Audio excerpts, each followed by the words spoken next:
Okay, Rose, you're on.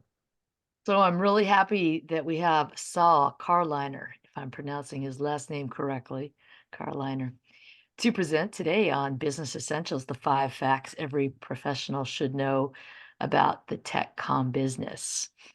Saul has a very impressive resume, including he's been a member of the STC since 1982, and the STC has always been his professional home.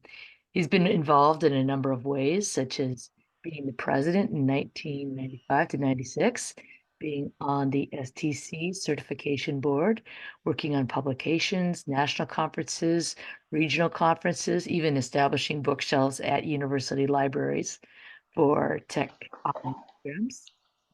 He's also received multiple STC awards, such as Fellow, Associate Fellow, President's Award.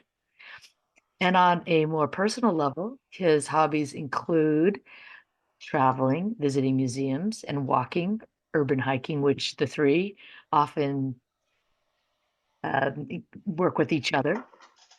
He recently went to Honolulu, Hawaii being one of the only US states he has not yet visited. I myself have not been to Hawaii despite being in California my whole life, so life is funny that way.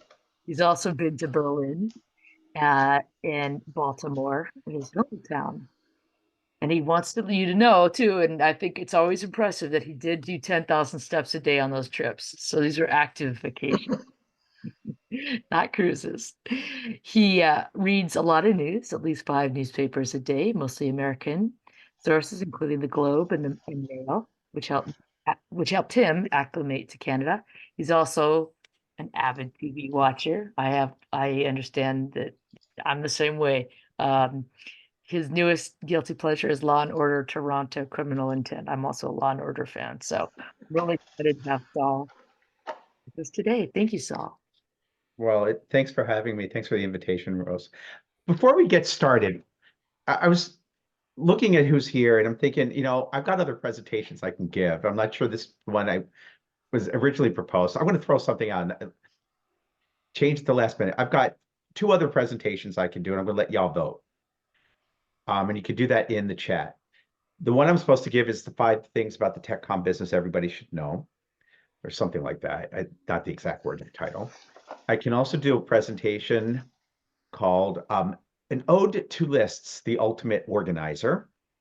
And the third choice is how digital tools have reshaped everyday work over the past 30 years.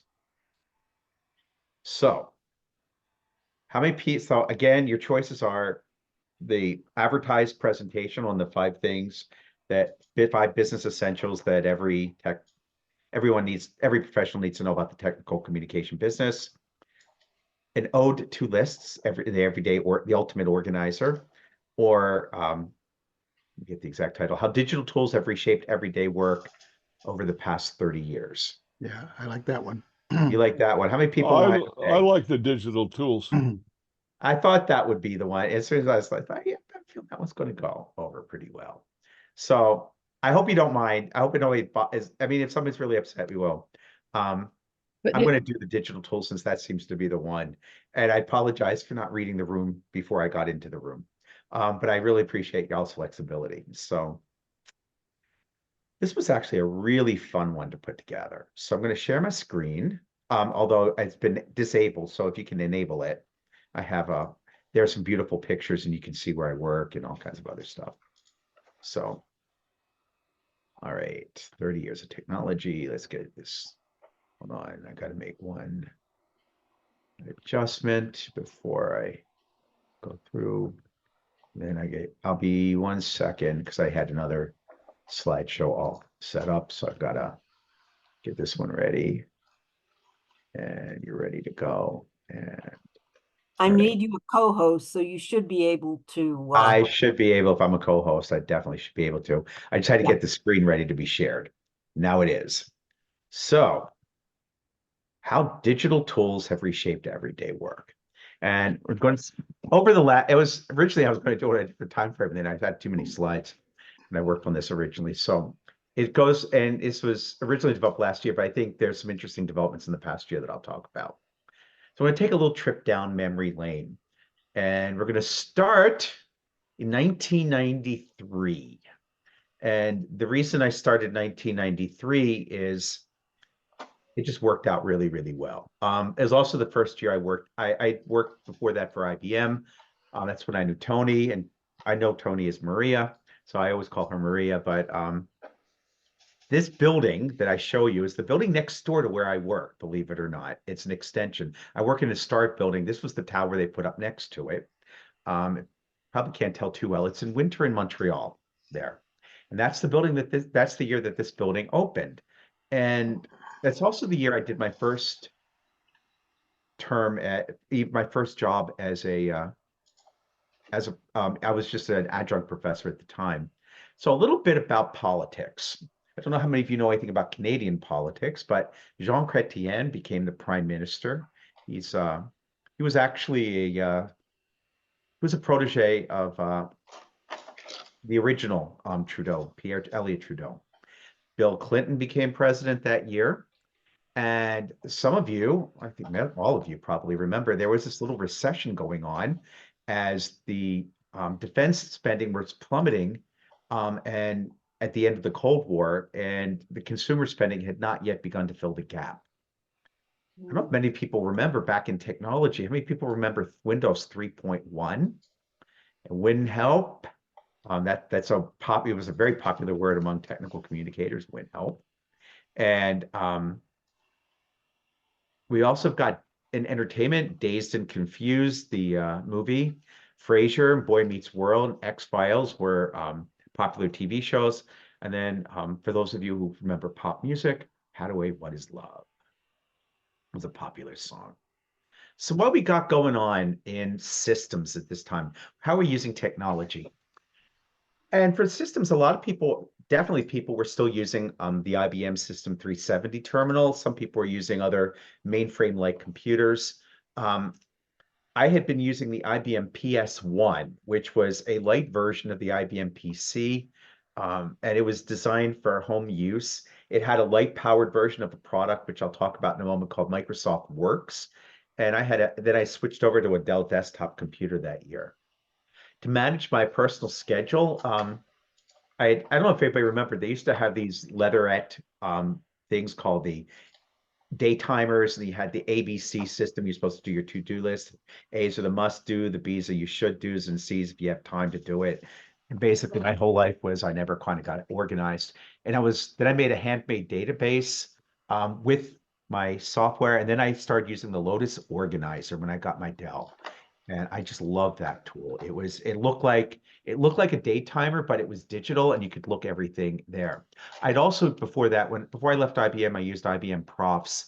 And some of you might have heard of that. It was an integrated office system. It had word processing. It had a calendar, it had email program. But the one thing that was interesting about it was not a graphical user interface. It was all mainframe based. Now, for creating a syllabus is what, I originally did this for academics, but I would use the same software to create manuals, and I was still doing that at the time. I used word processing, originally Bookmaster, which was the predecessor, believe it or not, to what we now know as HTML. And then I switched to MS Works, which was a light-powered version of Word, when it eventually became Access and Excel. They did not have something comparable to PowerPoint in there. And then I used a good old-fashioned printer and a good old-fashioned copier. And to create class materials, for those of you who teach, I actually had transparency paper that I had to send through a printer. That was big, actual development, positive development. I used an old-fashioned textbook, and I had to negotiate with the publisher. I had written a textbook that year, and they wanted everything in written form. It's like, we can do this digitally. We can actually submit word processing files, and we had to fight with them to take them that way, which was really kind of bizarre.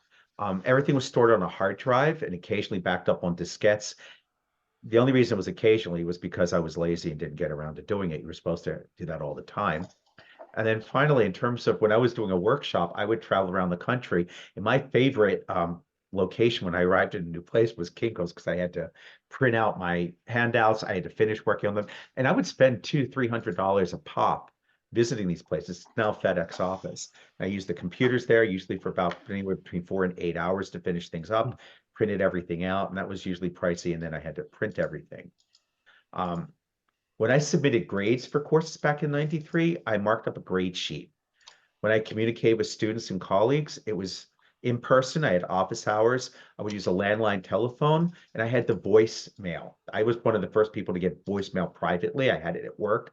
And before that, I had a machine. I actually hated the machine. I don't know why. I just didn't like rewinding it and all the other stuff. And then you had memos that were created with word processing and fax. I don't know about you all. I never liked fax. And if something is read, it was like, this is the last time you're going to see it on this list. And then finally, in terms of preparing research proposals, word processing, and you had to physically make sure it was in by the deadline, often using FedEx to get things in. What was really interesting when I left IBM, which I left within a year, that we had a digital expense report system, and I would not see that again until about a year ago, believe it or not. After that, it was paper submissions. When I had STC expenses and I became an STC officer that year, everything always had to be done by paper.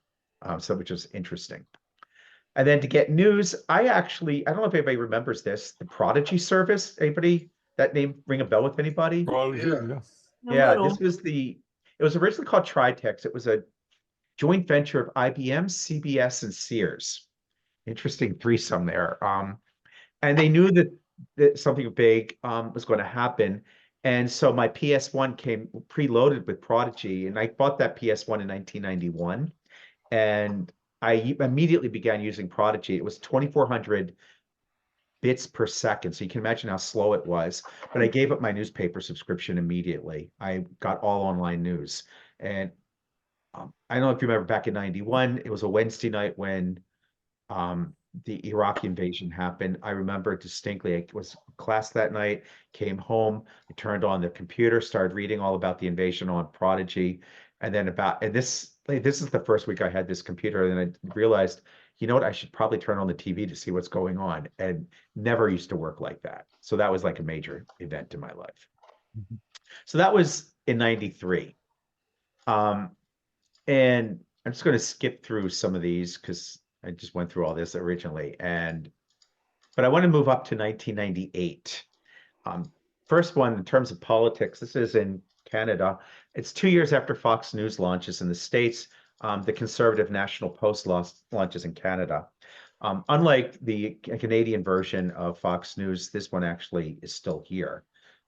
We see Bill Clinton impeached in terms of politics. .coms were thriving in the early web era. Technology, e-learning was labeled the next killer app. And then also in more medical technology, Viagra was introduced. You may remember the classic movie Titanic.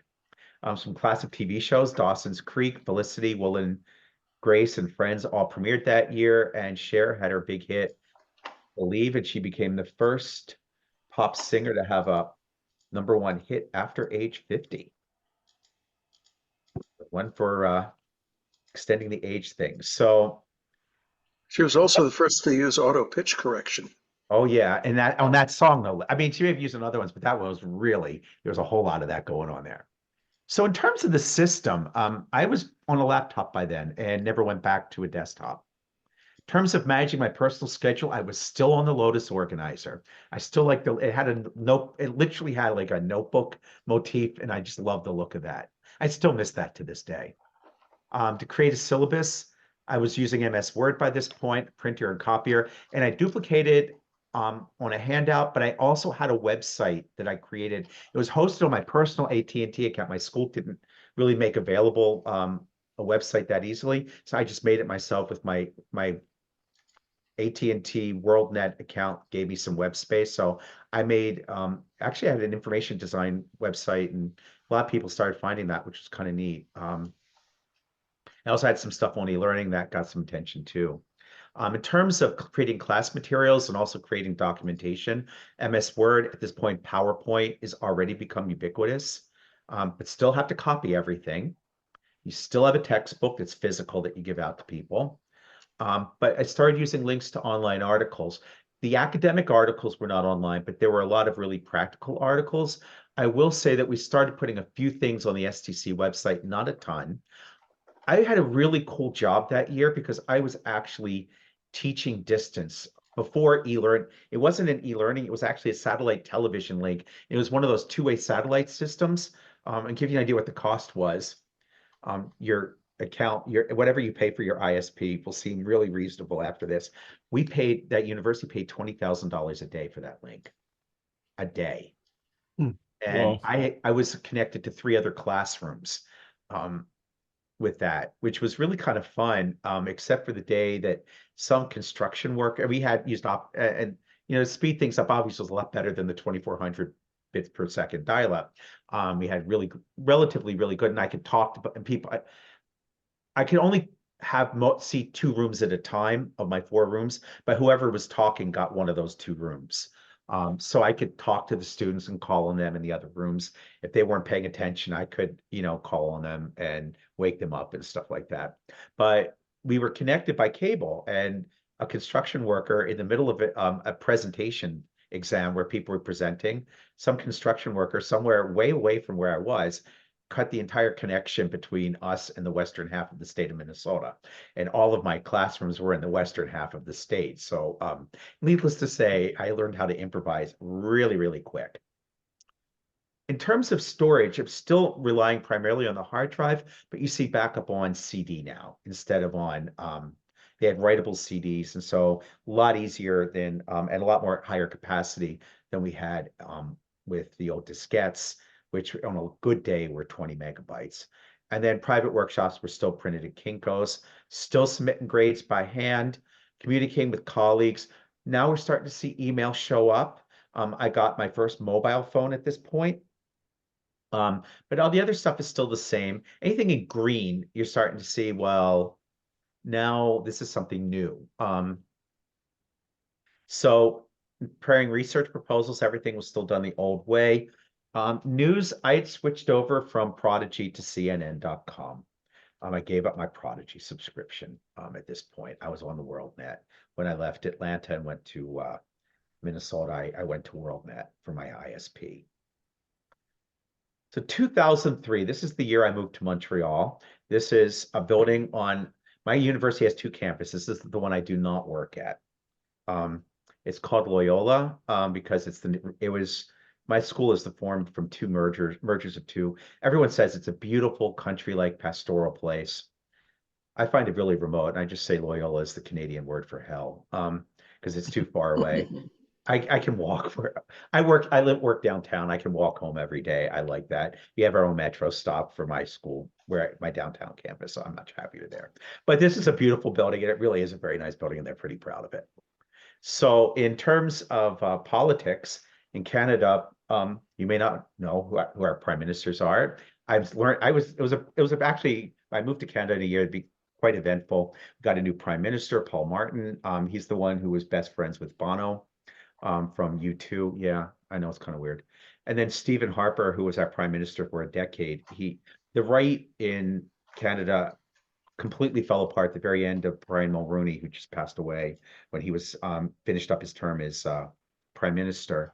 And they splintered into 3 different parties, and his party actually had gone from a majority, which is well over 160 seats, to 2 seats in Parliament. I've never seen anything collapse like that in politics. American politics is really, really different than Canadian.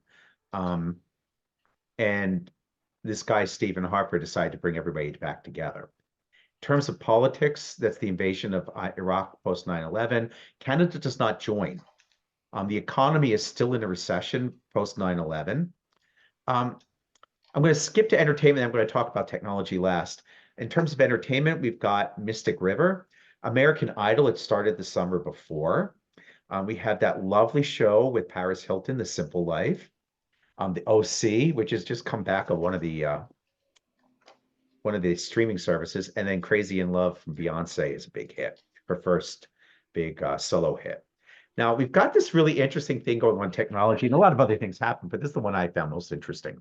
There's this new product that came out, Macromedia, founder of Blue Sky, excuse me, founder of the Robo Help, came out with this thing called Robo Presenter, where you could create training programs by recording narration to a PowerPoint slideshow. Macromedia came out with the same thing, and almost on the same week. I went to an announcement dinner for Robo Presenter. It was really nice. I got a free copy of it and a surf and turf dinner. What more could you ask for? And anyway, within a week, Macromedia, because they thought that Blue Sky had a really great product, bought them out because they didn't want the competition. And that's why RoboHelp got bought out by Macromedia, and eventually they got bought out by Adobe. It was not about the RoboHelp. They had no idea what RoboHelp was. They wanted to get Robo Presenter off the market, and that's why they bought that. So what's going on here? I had an HP laptop. I hope no one works for HP. I really didn't like it that much. It was one of those, probably it was a Compaq after HP bought them, and just nothing worked quite right. By this point, the Lotus Organizer kind of seen better days, and I had switched over to MS Outlook at this point. And I made the switch back in 2000, actually 2, and I've stayed with them ever since. MS, in terms of creating a syllabus, which is part of my work, I've been sharing on a website. We'd use Blackboard in my previous employer. I use my personal server on the university server. We had something like Blackboard, which was what they call a course management system. I just never liked them. I thought they were really, I like coding in HTML easier. And a little bit about how I learned to code HTML. When I was a senior in university, I started using word processing. I used one of the very early ones because I'm old, and it was called Scribe. And you had to delineate everything, paragraphs, lists, etc. In IBM, I used Bookmaster, where you had to do the same thing. They just had different codes for everything. So after I left IBM, I was at an STC conference and talked to one of my former coworkers who was using HTML. I just said, can I just ask you a question? It's like, is HTML really Bookmaster with just different punctuation marks? She said, yeah. It's like, okay, so I know HTML. And so it became very, very easy to code a website because HTML was so similar to all of the previous markup languages that I had used. And I'd also used markup languages to create some e-learning by that point. So it was something I was really, really super comfortable with. But a lot of people weren't. And so I used to just code my websites, hard code them. They weren't necessarily the most beautiful, but they did everything exactly the way I wanted. I never had, there were WYSIWYG things out at the time. I just never used them that much. By this point, in terms of class materials, I was pretty much the same stuff, but a few things that are new. WebEx had come out at this point, and I'm starting to use it to book live virtual guest speakers. So like I'm here with Zoom now. Zoom was actually created by some former WebEx employees. WebEx was probably the best one on the market at the time. I've now moved from CD to the zip drive, which is a little bit bulkier, but it could store almost my entire hard drive at the time. Yeah. And my professional workshops, this was really cool. You could just upload everything to a server and then call the store and say, download it, and then they would print it. And so when you got to town, you didn't have to go and print everything out. They would have everything, just big package. You pick up a box and hope that you had enough arm space to carry it and everything. In terms of submitting grades and admissions, because at this point I started doing admissions work, everything was done pretty much by paper, except for my grades were entering to an online form, but we printed it and submitted it by hand. Everything was paper files for admissions for what we were doing. In terms of communicating, I still use my landline phone. I'd given up my mobile phone when I moved to Canada. Mobile phones up here were just ridiculously expensive. And I was like, I barely use my regular phone. I have one at work that I don't use. I have one at home I don't use. And I'm going to pay for a mobile one I don't use. That's crazy. And they weren't smart at the point. We had some email. We had this weird thing called First Class, which I never liked. I thought it was 1980s technology, and we were using it in the mid-2000s. And we finally got rid of it about 5 years ago. To prepare research proposals, same old way. Everything was done with FedEx. Paper submissions of web reports. My news, though, had changed. At this point, I'd switched over to the New York Times. And for professional news, when I'm start getting a lot of my professional news from digital sources. And two of the really big ones, websites now are like merging with magazines. And also by this point, a number of journals were online. Not all of them, but some of them were online, including technical communication. I was getting all of those. And one of my educational technology journals was online. And so you're starting to see online publication of stuff. So let's move to 2008. And this is another building from the downtown campus where I work. And so what's going on in this year? That guy, Stephen Harper, who united the right, well, no, he became prime minister, but nobody really trusted. And this is a little different than in the US. The prime minister is the leader of the largest party in parliament. But you can have the largest party and still not a majority of the seats. So you can still have, so that's what's called a minority parliament. And the Canadians would give Stephen Harper the make it his party the largest, but they didn't trust him that much. So he had 2 minority terms before he became had a majority government.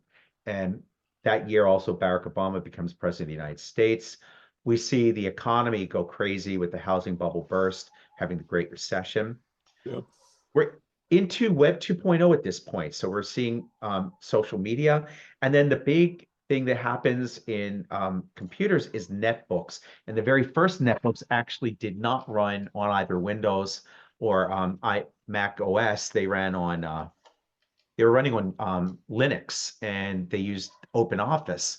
But we had a job applicant who had one, and I just like had to get one, and my bank was offering them. It's like, okay, I'll open another account just to get this free netbook. And they were relatively inexpensive. They emerged from this project from MIT where they were trying to create the $100 computer so they could make computing power available to people in sub-Saharan Africa and in other global South countries. Another thing to note about that project, those $100 computers had crank-up power because they did not have reliable power supplies in this country.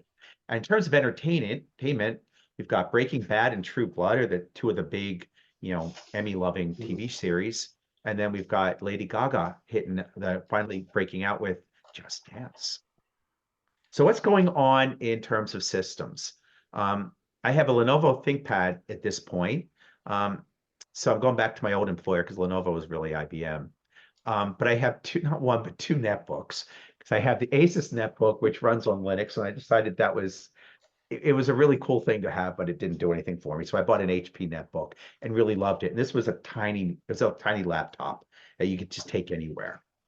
I'm on MS Outlook, creating a syllabus I'm sharing on a website. I have personal space on the university server at this point. In terms of creating class materials, I now have another pair of applications I use to bring in guest speakers. I use a product called Illuminate, which is a Canadian product, and Adobe Connect, and I was using both of them. And I loved them. I would do some live, one-on-one meetings with them, but not a lot. Now we have the invention of the thumb drive, which is really cool. You can do backup. Storage isn't quite as big as the zip drive, but it's a lot easier and you can carry things with it. And now we're sending everything to workshops. We're stopped printing everything and send it to participants by email. And I started creating e-learning with something called Camtasia, which is similar to Adobe. Adobe Connect could also be which is the replacement to Macromedia Breeze. Camtasia you could do slide casting with. To communicate with people, I didn't have an iPhone, but I did buy the iPod Touch, which I always called iPhone without the pesky monthly payment. In terms of preparing research proposals, they're still done manually. And now I'm going into some additional news services. But you notice more and more of the news is coming online, very little printed news at all. Going to 2013, a very unique event that happened here in Quebec. I live in the province of Quebec. I don't know how much you know about it. It's very, very different. It's not just because it's the only French-speaking jurisdiction in North America. And our legal language is French. It's not English here. But we also have highly subsidized university tuition. And the tuition rate is set by the government, I work for technically a private university, but the government sets our tuition. And we have the second lowest tuition in North America. And it was set to rise significantly because we were strapped for funding. And the students took to the streets for months. They toppled the government. And the end result was there was a tuition freeze. And it's called the Printemps Arabe, or Maple Spring. And red squares were the signs of the student protesters. And so that was what was going on, and we were living in the immediate aftermath. What happened as a part of that was a sovereigntist party, a party that looks for Quebec to become a sovereign country, had won what's called a minority government in the government in Quebec that year. They didn't last very long, but they were the government of the time. We had the rocky consumer launch of Obamacare in that year. You're starting to see some recovery going on. It's still going on. Unemployment is still nasty high in 2013. The Apple Watch shows up this year. In terms of entertainment, we've got Argo, The Fosters, Driscoll, Ray Donovan, and this really big novelty hit from Norway called The Fox. And if you haven't heard of it, check it out on YouTube. So what am I going to? I was convinced to go to a MacBook. And I was my 5 years with the MacBook, and it was fine. But I also had a Microsoft Surface. And I was actually one of the very first people to get an iPad. I've been following it along like a fanboy. And for some reason, it just never did it for me. It didn't work. The Surface did. It felt like I could use it as a computer if I needed to, as well as like as just a viewing device if I wanted that. So I gave my iPad to my partner, who's a devoted iPad fan, and I still have a Surface to this day and love it. To manage my personal schedule, I've added Doodle to my list of tools. I don't know how many of you use Doodle. I've used Doodle until last year when they redid it, and I didn't like it. Not only do I have Doodle, I have its rhymesake, Moodle, which is how I share my course materials. This is an open source software that's used as a course management system. And it's the number one in Canada. It's one of the larger ones, but it's not the number one in the US, where professors and a lot of for-profit training providers make course materials available to people who are going to be in their classes. In terms of creating class materials, I use MS Word. In a couple places, Google Office has been forced on people, but we were in MS Word. We've always been a Microsoft shop where I work. I'm now using Adobe Connect. I got a really, really good price on a license. I keep it up. I am now flipping my courses. So I actually pre-record all my class lectures on Camtasia. I'm using hard drive, but now I'm also backing up on the cloud. At this point, I only have one cloud account. That will change by the next time. Professional workshops, everything is being sent in advance by email. In terms of submitting grades, everything is still manual. Admissions is all manual. In terms of communicating with students and colleagues, we now can communicate with Moodle with students, so I don't necessarily always get email. I just check things. And although my department was on one other thing, I had a university appointment also, and I started using our university-wide Outlook. So I was using Outlook not only for my personal work, but I'm using it for my professional work now. In terms of preparing research proposals, now we have not only just Adobe Acrobat that we can use to create everything instead of having to print it out physically, but we are allowed to submit everything by email, which really speeds things up. News, almost everything is online. We're starting to see the rise of the bloggers as sources of news. You have to be careful, but those things are happening. We moved to 2018, and you're wondering, what is this picture here? This is the great Jacques Cartier Bridge in Montreal. And actually, the year before, 2017, was the 375th anniversary of the founding of this city. We're a very old city. Okay? We have a part of Montreal called Old Montreal, at Montreal.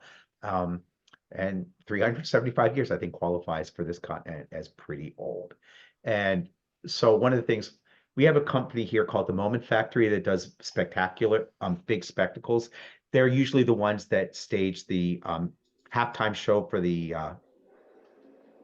Super Bowl. They also do a lot of Las Vegas shows, and they lit the bridge, and that bridge still lights up like that every night. Wow.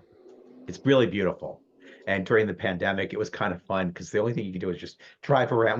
We were actually under curfew for a big chunk of the pandemic, but you could drive out for a little bit after dark, and we would go over the bridge, look at the bridge, go over it, go over the other bridge, and then we'd stop at the grocery store, which is a really hot date, and then go home. So in terms of politics, we have this third way party that's still the government in the province, and they're called the CAQ, or the Coalition Avenir Québec, which means the Coalition for the Future of Quebec. And they're not separatists or sovereigntists, but they're not federalist. They just don't want to separate from Canada. And they won their first mandate from Quebec voters. It was the first time. And what was fascinating for me as someone from the States was I've never seen a brand new party just show up and start taking over. That was just so weird. In terms of politics, the Republicans lost control of the U.S. House of Representatives, and we see the new NAFTA coming into force. In terms of technology, the European Union launched its privacy controls, and we have the Apple Watch showing up. In terms of entertainment, or at least the world, this was the year Prince Harry married Meghan Markle. You have The Shape of Water wins the Oscar that year. I think they won the Oscar. Yellowstone, the Western, has its premiere in New Amsterdam. The Resident, The Connors, which was Roseanne Take Two. Game of Thrones is still on. Ed Sheeran is now a huge hit maker. So what's going on in terms of technology? Well, one of the big things in Canada is the States has Dunkin' Donuts. We have Tim Hortons. And Tim Horton, for those of you who don't know, was actually a hockey player who lent his name to a donut chain, and someone bought them up, and they're gigantic, and they're actually now owned by the same company that owns Burger King. And until very recently, we had this. Now they still have the competition, but it's not done physically. They had this thing called the Roll Up the Rim to Win contest, and you roll up the rim to see if you won anything. And that's an example of a Oh, picture. wow. But there was a disaster, and that's what happened was I was playing Roll Up the Rim to Win, and I kind of accidentally, I was on a table, my computer was next to it. I rolled up the rim, and then I was trying to put the top back on the coffee, and instead the coffee spilled all over the computer. I watched it die. That was when I was really glad I had a warranty that covered spills, and I highly recommend that. So that was my great technology personal thing. I'm using a ThinkPad Yoga and a Microsoft Surface at this point. So I'm back to an all Windows setup, and I've stayed there pretty much ever since. I'm speaking to you from a yoga, in fact. A different yoga, but it's a yoga. And I'm using Outlook and Doodle again. I'm still using MS Word and sharing my stuff on a Moodle site for classes. I would say the biggest change in my creating class materials is I'm using Adobe Connect, but this is the last year. I actually switched to Zoom in late 2018, early 2019. Big change in how I submit student grades. I submit them online, and we actually use I know that a lot of tech communicators use Documentum. We actually use it to store all of our student applications, and I use Documentum to review all student applications. By 2018, I have broken down and gotten a smartphone. I have an iPhone. I actually had a Windows phone, and I'm probably one of 3 people on earth who actually liked it. I moved and gave up my landline and never went back. I cut the cord on that one. And now we're moving up a little bit in terms of technology. I'm submitting expense reports with a digital form, but we still have to print it out and submit it in paper. It's a little bit of a move up. And then news increasingly, it's almost like 100% online. One big thing is now we've had vodcasters on top of bloggers to the list of people that we listen, that we get news from.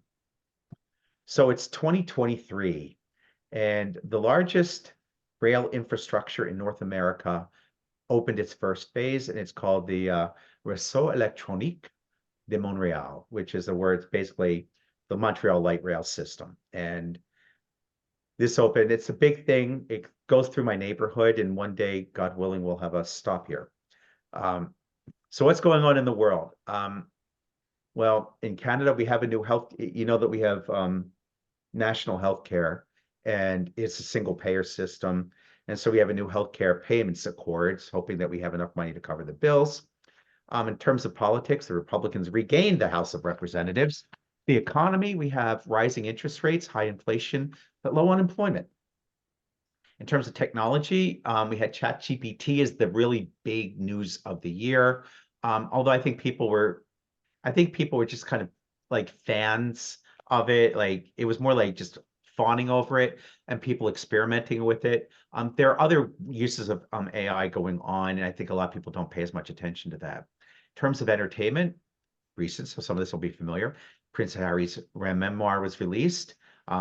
TV show Succession is big. The Last of Us is a big show. That 90s show is there, and Lizzo, to be loved. And I don't know if you read the news in the past week, she has retired from performing. So we had her while we had her. In terms of systems, I now have a Microsoft Surface Go. They actually have two different Surfaces, and now the Surface, it's hard to buy the old Surface that's like a tablet unless you're getting the business version. The Go is sold in the States. It's not really sold all that much in Canada, which I find really kind of interesting. So I have to go to the States to pick up one. In terms of a personal calendar, Doodle redid itself and made itself unusable, so I had to come up with my own roll your own Doodle replacement. In terms of creating class materials, we see a few things. Office 365. So I'm still using Office, but now I can create stuff on the web and make things available as just links instead of actually sending files to people. Zoom is the way everything is going. I also use otter.ai. I don't know if you've heard of that. That is a transcription service. It's basically you upload a recording from a Zoom session. I use it for a lot of research. Upload it, go eat lunch, come back, and the transcription is done. Everything is stored up on a hard drive. I mentioned earlier I moved to the cloud back in 2013. Well, now I have 3 cloud accounts, 2 personal, one business, and professional workshops can be uploaded to apps in some cases, depending on who the provider is. In terms of submitting grades and admissions, everything now is done pretty much virtually, except for the actual decisions on admissions. We submit those on an Excel sheet, and someone has to enter all that data still. I think that's something that's waiting to be. In terms of communicating, everything is completely virtual. But notice that there's really no use of the old landline anymore. And there are some in-person meetings. They went away for a while. They've come back since the end of the pandemic. Expense reports are completely digital now. That part is really cool. So they decide that it's a cumbersome process still, but at least it's digital, and they pay out a lot more quickly. And I found my new favorite reg sheet, the Daily Beast. But it's a combination of news and gossip. It's like it's for someone who wants a really intellectual National Enquirer kind of thing.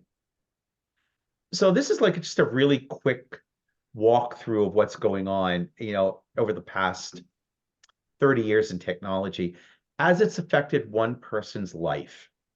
Wow. So everybody uses technology differently. Most people, they may not use the exact same apps, but they might use similar kinds of apps that I would use and similar kinds of devices. And everybody's tailoring them to their own needs and their own uses. But I think what you see is back in the 80s, they talked about the digital office and the no print, and we were going to stop printing, and printers had banner years. We really are starting to see people not print things out now. We're starting to see people really cutting cords with these lovely little devices. I've used to see them on some sci-fi shows. We really have our whole lives here. We have full computing power. I have a really cool keyboard to use with this. I don't use it that much, but I love doing that. I think the charts generally capture the most evolutionary nature of the change that goes on. And it's a sharp contrast with the evolutionary and unsettling change that was brought about by the introduction of computers in the 1980s. It was very, very unsettling in the 80s for a lot of people. Some people had a real hard time getting comfortable with that technology. And by the way, the person who's probably best known for not getting along well with technology and made out like a bandit, Judge Judy. Heard of her? Anybody know how she became Judge Judy on TV and why? She was a real judge, and they were going to computerize her court, and she couldn't deal with it. The computerization. She was eligible to retire, and so she said, okay, I'm going to retire. Well, about the same time, she'd been interviewed on 60 Minutes as a real judge, and a producer said, I want to start a new judge show, and you look like you'd be great. And so she's probably the only person ever who refused to move up to computers and made out like a bandit with it. By the way, probably about 20 years later, after the iPad came out, apparently she loves the iPad. But she did not like computers at all. And that's why she quit her job, because they were going to computerize her court and she couldn't deal with it. But they don't really fully capture the transition. And I'd written this one originally for faculty members, but I think in many ways, the same issues affect technical communicators. So we used to be very reliant on tech support, except we're pretty much self-sufficient except in the case of an emergency. And those of you who are self-employed probably were self-sufficient much sooner than those of us who are captive employed. I don't know if many of you were like, in the early days, we were somewhat reliant on administrative support. We are completely self-reliant for nearly all of our administrative tasks now. And we were users of basic applications or standard applications like, Office, MS Office, so Word, PowerPoint, Outlook. And now we're increasingly users of specialized applications. Technical communicators got into this a bit early with the use of WinHelp, and later, writing for WinHelp, and later with some of the authoring tools like FrameMaker and RoboHelp, and some of the more recent ones that people are using, like data-based tools. But we've really, and like my sister made an observation years ago, computers are going to find their way into everyday life, and we're going to be using specialized applications that work with our specialized knowledge. And I thought that was a pretty astute observation. They also charts that I shared before don't capture the growth and the capabilities of software. We used to require separate software to prepare, proofread, or spell check and publish documents. Now that's all together, and we might add with AI, I don't know how many of you played with the co-pilots in Microsoft Office, but they will generate drafts for you. There are all kinds of other issues with that. We're not going to go with that. I mean, things that need to be thought, but they will generate first drafts for you. When I began this line of work, dictation was not an option. You had to write, and that's where typing was a really good skill. If you fast typer, you were better. And you didn't have transcription. Now we have dictation and transcription available within our word processors, no less. We used to require separate programs to prepare a presentation and record it. You can actually record in PowerPoint now. You used to design presentations on your own. Then you could use templates. Now you just go into PowerPoint and it suggests how to design stuff. We used to have to manually write and mail recommendations for students. One of the great things is that we could fill in a form for a recommendation. We used to receive and send back reviews of journal articles. One of the big things that I have to do as a professor is review articles on journals. Now there's a system that not only manages the entire process, will annoy the living crap out of you if you don't submit it and something in on time. And then we used to have to identify students. This is something that's unique to academia. We used to have to identify students at risk all on our own, and there is software that will start flagging students who are potentially at risk.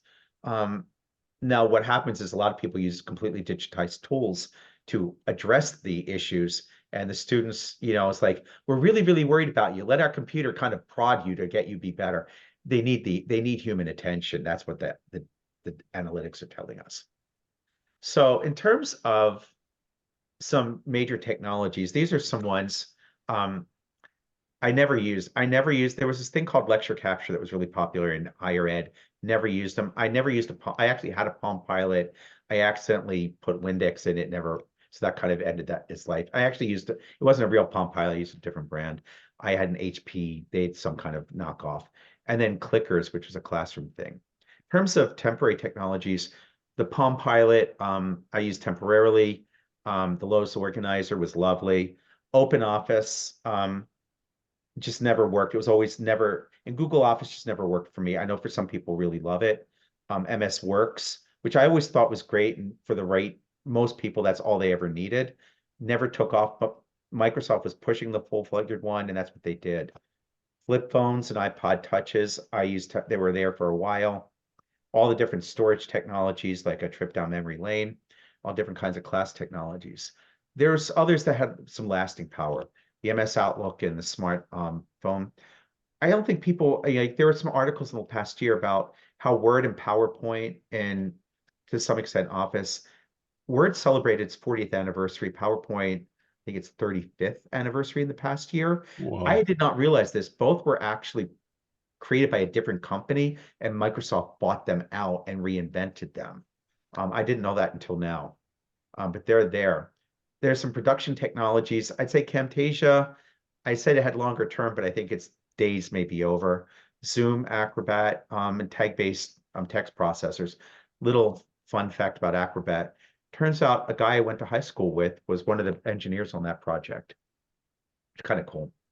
Email and voicemail definitely have had holding power. However, voicemail, while it's still around, people don't use it. And they've actually reinvented it in the days of texting and using like voice text.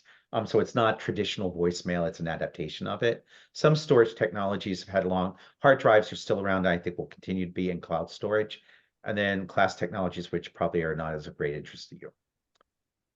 So I'm going to close out by asking, what does this all mean to you or for you? You can do a little discussion. Thoughts?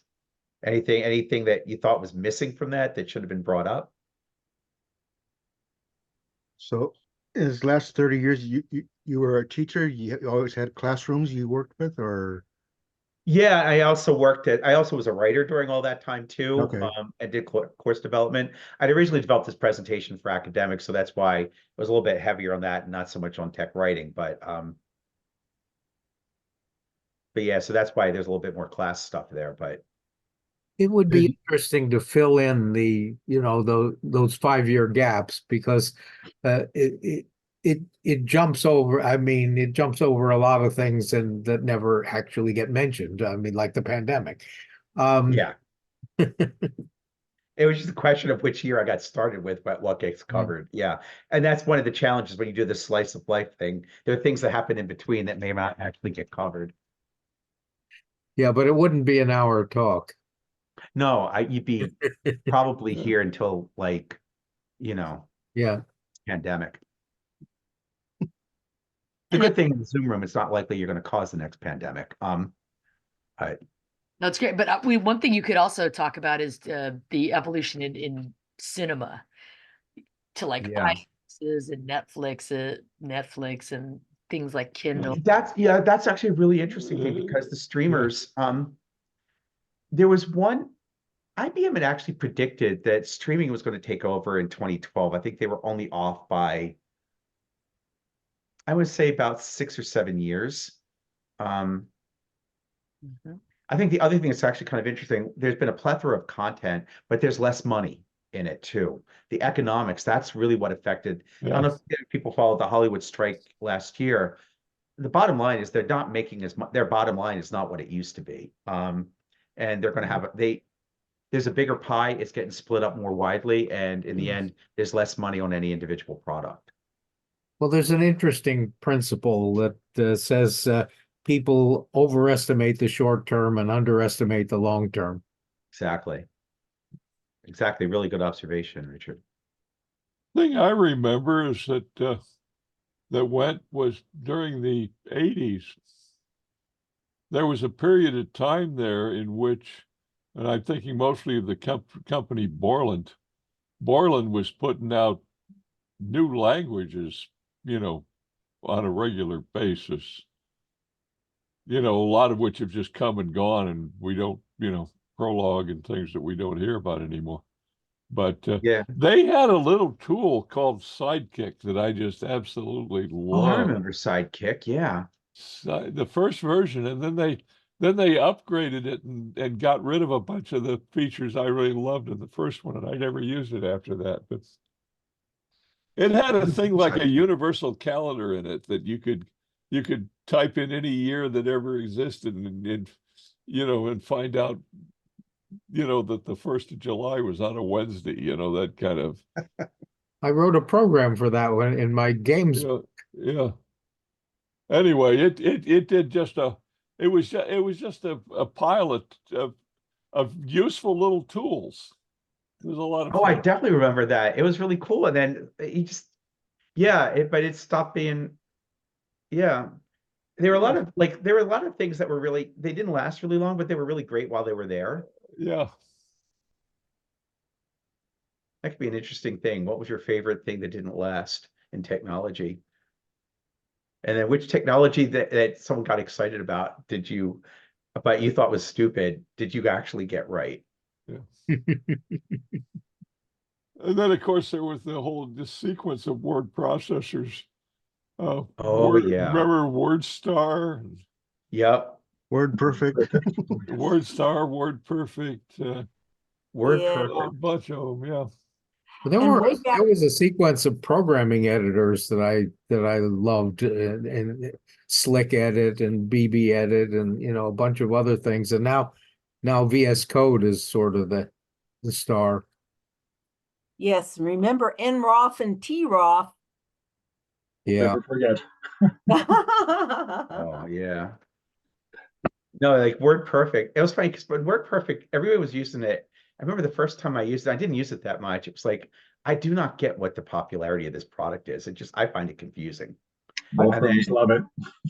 But people loved it. I actually took me a long time to get used to a WYSIWYG. If you're used to a tag-based word processor, I found it's like you have less control when you're in these WYSIWYG. I didn't like them at all at first.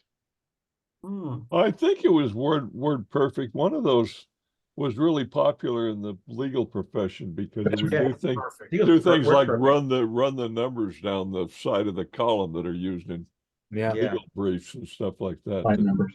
nobody ever had. So The program I absolutely loved for writing was, and it may still be around in some form or another, was a thing called Nota Bene. Oh, I yeah. vaguely heard of that. Tell us about that, Patrick. Nota Bene was an academic word processor that would do everything. And I'll just give you one of the more extreme examples. But say you were an author and you're working, you're writing you're writing about biblical texts. Okay. With WordPerfect, with a few keystrokes, you could write the main body in English. You could hit a few keystrokes, and you could be writing Hebrew. You're talking about Nota Bene now. Nota Bene, and it would write Hebrew backwards for you. In other words, standard Hebrew. And it's still around. It's still around. And it was Thanks for the link, Nikki. The versions I had were were back in the DOS days, but I think they must have upgraded it for Microsoft Windows. But it would just do every kind of thing that you could imagine. It was based on an earlier program called Xywrite, I think. You could customize it if you wanted to make it do something really special. And it was just an incredible program. But Andrew was saying he remembered profs. I remember profs. They had probably one of my favorite usability screw ups. They had, because when I was at IBM, you actually had two different you would use profs and use VM. And in profs, forward and backward PF11 and PF10 and PF11. And PF7 in profs was you send an email. But when you were in VM, then F7 and F8 were backward and forward. But sometimes you forget what you were in, and you would accidentally send an email because you thought you were going backward, and you end up sending an email because the keys weren't consistent. Great usability lesson about why you want all of your PF keys to be the same in every single program when people are using the same keyboard. The other thing it had was a feature for doing your citations, where you could tell it what citation form you were using, like the American Psychological Association or what, or APA or one of those. And it knew how to take the raw material and format it for you. You know who does that now really, really well? There are two of them. Google Scholar. Okay. In fact, it's interesting. I mean, there's some very expensive databases that you can use. The one thing, but I have to be honest, most of us, I felt really guilty telling my librarians, like, well, I start with Google Scholar. I said, don't feel guilty. That's where we start. Because with your academics, they like you're supposed to use the specialized stuff. It's like, no, we use Google Scholar. So I proudly use Google Scholar, but it'll say cite, and then it'll say which, and it has like the 5 most common citation, and you just pick which one you want. Sometimes you have to double check it. And then Word actually has a citation feature in it. There's a little bit more manual that you have to add, but it keeps a list of sources, and then you just tell it what citation format you want, and it automatically generates everything for you. Good. Yeah.